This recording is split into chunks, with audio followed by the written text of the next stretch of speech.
تو جیسا کہ کل غزوہ احد کے حالات کے بارے میں ہم جان رہے تھے تفصیل سے. جنگ اور غزوہ، دیکھو بھائی، احد یہ جگہ کا نام ہے. بعض لوگوں نے درس کے بعد یہ سوال پوچھا کہ جنگ کا نام کیا تھا حضرت؟ غزوہ جنگ کا نام کیا؟ نہیں، جنگ جو بھی ہوتی ہے جس میں اللہ کے نبی صلی اللہ علیہ وسلم شریک ہوتے ہیں اسے بولتے ہیں غزوہ. اسے جنگ نہیں بولتے، کیونکہ جو لفظ ہے غزوے کا لفظ استعمال ہوتا ہے جس میں اللہ کے نبی صلی اللہ علیہ وسلم شریک نہیں ہے، اسے سریے کا لفظ استعمال ہوتا ہے. تو اس کا مطلب غزوہ احد، غزوہ بدر، یہ سارے جتنے بھی غزوات ذکر ہے گویا اس میں اللہ کے نبی صلی اللہ علیہ وسلم موجود ہیں. اور جو جنگوں کے نام مذکور ہے وہ علاقے کے نام سے مذکور ہے، لہذا غزوہ اسے کہتے ہیں جس میں نبی کریم صلی اللہ علیہ وسلم شریک. اور اس کا نام احد تھا، جو کل ہم نے جو ہے تفصیل سے سنا. تفصیل سے سننے کے بعد تقریباً جنگ کے آخری نتائج تک بھی ہم پہنچ گئے تھے. اس کے بعد جو زخمی تھے مسلمانوں میں، وہ سارے جو ہے مسلمانوں کے ڈیروں کے پاس جو مسلم ڈیرا ہوتا ہے مسلمان بنائے تھے وہاں منتقل ہو گئے. بہت سارے شہید بھی ہو گئے، اور جتنے شہداء تھے غسل اور نماز جنازہ کے بغیر وہی کپڑوں میں جو پہنے ہوئے تھے انہی کپڑوں میں جو ہے تدفین کا عمل بھی ہو گیا.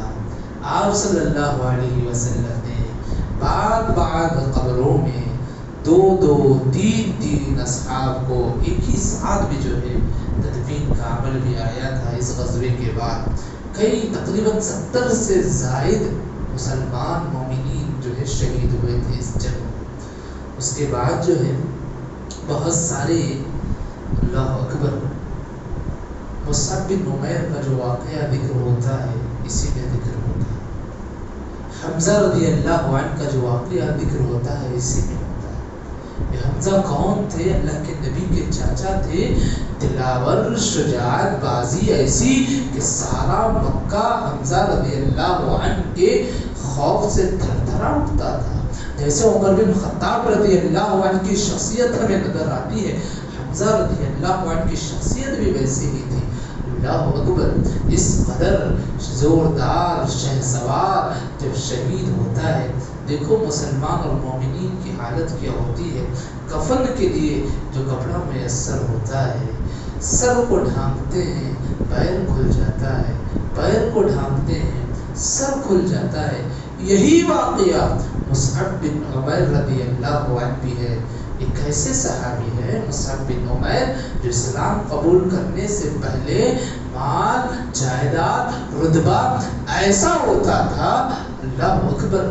تاریخ نگار لکھتے ہیں عرب کی گلیوں سے مصعب اگر گزرتا تو گھروں میں رہنے والی کنواریاں سمجھ جاتی کہ گلی سے مصعب گزرنے والا ہے.